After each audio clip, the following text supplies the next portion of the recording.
Ada sebuah lautan di selatan Jawa yang berbeda dari lautan lainnya. Sebuah perairan yang dikenal ganas, penuh dengan palung dalam dan arus yang mematikan.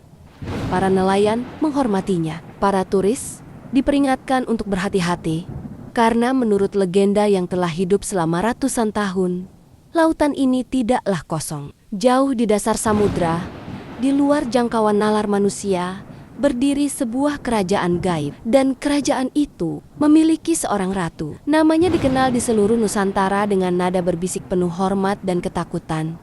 Nyi Roro Kidul, sang penguasa Laut Selatan. Konon, ia bisa memberikan kekayaan dan kesuksesan bagi mereka yang ia restui. Tapi ia juga tak segan mengambil nyawa mereka yang lancang dan tidak menghormati kekuasaannya. Satu aturannya yang paling terkenal, sebuah tabu yang dipercaya hingga hari ini. Jangan pernah memakai pakaian berwarna hijau di wilayah kekuasaannya. Pertanyaannya, kenapa? Kenapa warna hijau? Dan siapa sebenarnya sosok legendaris ini? Apakah ia benar-benar seorang dewi kuno, arwah seorang putri dari kerajaan Pajajaran? Atau ratu dari bangsa jin?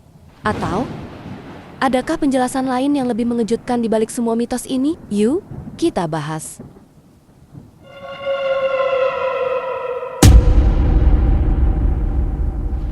Jadi, dari mana sebenarnya Ratu Laut Selatan ini berasal? Jawabannya ternyata tidak sesederhana itu. Ada banyak versi cerita dari berbagai kerajaan dan zaman yang berbeda. Inilah yang membuat legendanya begitu kuat. Versi pertama, dan mungkin yang paling terkenal, datang dari tanah Sunda. Kisah tentang seorang putri yang kecantikannya tiada tara. Namanya Putri Kandita. Ia adalah putri kesayangan dari Raja Prabu Siliwangi. Namun, kecantikannya justru membawa petaka. Karena iri, salah satu seli raja menggunakan ilmu hitam untuk mengutuk sang putri. Tiba-tiba, kulitnya yang mulus diserang penyakit aneh yang membuatnya dijauhi semua orang. Dianggap membawa aib dan penyakit, sang putri pun diusir dari kerajaannya sendiri. Ia berjalan ke selatan, putus asa dan sendirian. Perjalanannya berakhir di sebuah tebing karang yang menghadap langsung ke Samudra Hindia. Di tengah keputusasaannya, ia mendengar sebuah bisikan gaib dari dalam ombak yang menyuruhnya untuk menceburkan diri agar bisa sembuh. Tanpa ragu, ia pun melompat. Ajaibnya, ia tidak mati. Air laut yang ganas itu justru menyembuhkan penyakitnya dan memberinya kekuatan abadi. Putri Kandita telah mati, dan dari dalam lautan lahirlah Nyi Roro Kidul. Tapi ada versi cerita lain yang lebih berbau politik, versi dari tanah Jawa. Cerita ini tidak dimulai dari seorang putri, tapi dari seorang raja yang sedang bertapa. Konon, Panembahan Senopati, pendiri Kesultanan Mataram, bersemedi di pantai Parangtritis untuk meminta bantuan kekuatan gaib demi menyatukan tanah Jawa. Pertapaannya menggetarkan istana bawah laut. Nyi Roro Kidul pun muncul dan menawarkan sebuah perjanjian. Ia akan membantu raja-raja Mataram secara spiritual dan militer. Dengan satu syarat, setiap raja Mataram harus menjadi suami spiritualnya. Sebuah aliansi sakral antara dunia manusia dan dunia gaib. Jadi, siapakah dia? Seorang putri Sunda yang dikutuk dan bertransformasi menjadi dewi? Atau seorang dewi penguasa lautan yang menjadi sekutu politik para raja Jawa? Ataukah kedua cerita ini hanyalah cara manusia untuk mencoba menjelaskan sebuah kekuatan alam yang begitu besar dan tak terpahami? Oke, jadi di mana Ratu Laut Selatan ini tinggal? Menurut legenda, kerajaannya berada di jantung Samudra Hindia, sebuah istana gaib yang megah, tersembunyi dari mata manusia biasa. Konon, istananya adalah sebuah keajaiban. Dindingnya terbuat dari karang berwarna-warni, lantainya dari hamparan pasir mutiara, dan atapnya adalah lautan itu sendiri, dengan ikan-ikan raksasa berenang di atasnya. Penghuninya bukan hanya ikan, dayang-dayangnya adalah para roh dan peri laut, tapi pasukannya. Nah, ini bagian yang menyeramkan. Konon, pasukan penjaga kerajaannya adalah arwah dari orang-orang yang tenggelam di Laut Selatan. Para nelayan, para pelancong, semua yang nyawanya direnggut oleh ombak, kini mengabdi padanya di keabadian. Dan di tengah semua itu, bertahtalah sang ratu, selalu digambarkan mengenakan pakaian kebesarannya yang berwarna hijau laut. warna favoritnya. Dan ini membawa kita ke misteri terbesarnya. Kalian semua pasti pernah dengar aturan ini kan? Larangan memakai pakaian berwarna hijau di pantai selatan. Kenapa? Ada 3 teori utama. Teori pertama, menyinggung sang ratu. Ini yang paling simpel. Warna hijau laut adalah warna kebesaran sang ratu. Memakai warna yang sama di wilayah kekuasaannya dianggap sebagai tindakan lancang, sebuah tantangan, seolah-olah kamu mau menyaingi kekuasaannya.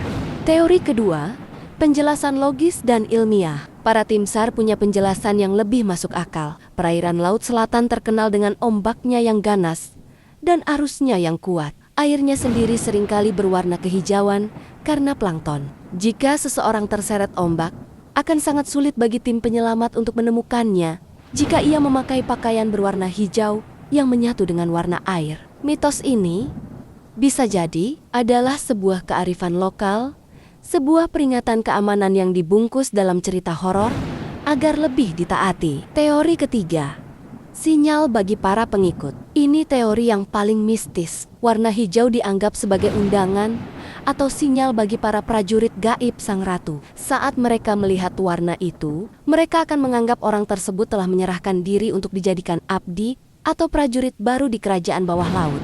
Fakta, mitos, atau sekadar peringatan keamanan. Kepercayaan ini begitu kuatnya hingga aturan tak tertulis itu masih ditaati oleh jutaan orang hingga hari ini. Sebuah bukti bahwa kekuatan legenda terkadang bisa lebih nyata daripada realita itu sendiri.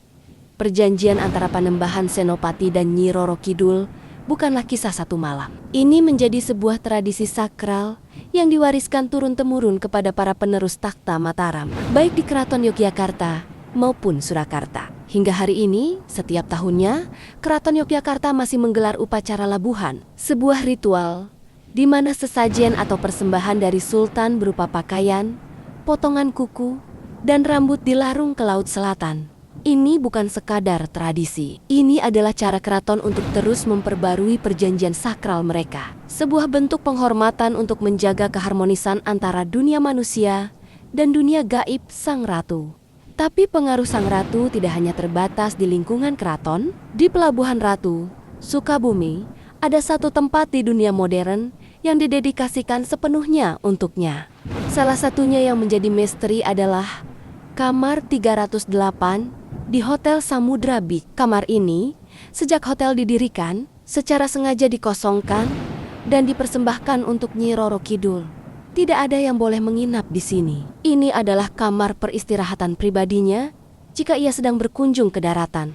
Para staf hotel secara rutin membersihkan kamar ini dan mengganti sesajennya setiap hari. Banyak pengunjung yang datang ke sini bukan untuk menginap, tapi untuk berziarah, memohon berkah atau pesugihan. Namun, hubungan paling erat dengan sang ratu dimiliki oleh mereka yang hidupnya bergantung pada lautan, para nelayan. Bagi mereka, Nyi Roro Kidul bukanlah sosok jahat. Ia adalah ibu, seorang penguasa alam yang harus dihormati. Ia bisa memberikan panen ikan yang melimpah, tapi juga bisa murka jika alamnya dirusak. Mereka tidak akan melaut jika ada pertanda buruk. Mereka selalu meminta izin sebelum menebar jala. Kepercayaan ini adalah kompas mereka yang menjaga mereka tetap selamat. Dan tentu saja ada ribuan cerita penampakan, dari sosok wanita cantik yang berjalan di tepi pantai saat bulan purnama hingga cahaya hijau misterius yang muncul dari tengah lautan, ritual keraton yang agung, kamar hotel yang sakral, dan kepercayaan tulus dari para nelayan. Semua ini menunjukkan bahwa Nyi Roro Kidul lebih dari sekadar dongeng pengantar tidur. Ia adalah sebuah fenomena budaya yang hidup, bernapas, dan masih memiliki pengaruh nyata.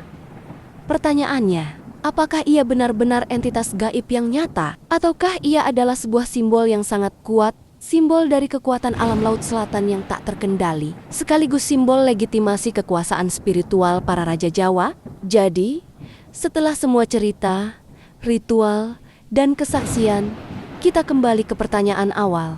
Siapakah Nyi Roro Kidul?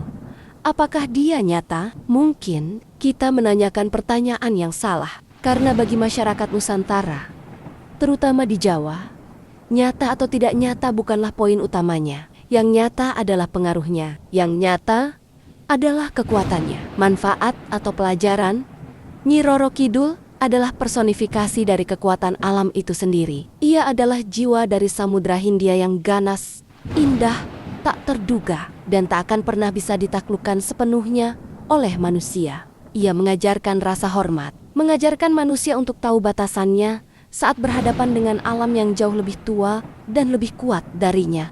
Ia juga adalah simbol dari kekuatan feminin yang independen dan berdaulat. Di saat kerajaan-kerajaan didominasi oleh pria, selalu ada satu ratu yang kekuasaannya absolut dan abadi. Penghormatan legenda, raja-raja datang dan pergi, kerajaan-kerajaan bangkit dan runtuh. Tapi sang ratu, sebagai penguasa lautan, tetap ada abadi, tidak tersentuh oleh waktu dan pergantian kekuasaan manusia. Legendanya adalah warisan yang jauh lebih tua dari sekadar mitos. Ia adalah bagian dari identitas spiritual tanah Jawa. Kisah seperti Nyi Roro Kidul tidak hanya ada di Jawa. Di setiap pulau, di setiap suku di Nusantara, pasti ada legenda penjaga alamnya sendiri. Apa nama penguasa gaib atau legenda alam yang paling terkenal di daerah kalian? Ceritakan di kolom komentar. Kami ingin sekali mendengarnya. Terima kasih telah menonton. Jangan lupa like, share, dan subscribe. Salam kami, Kartel ID.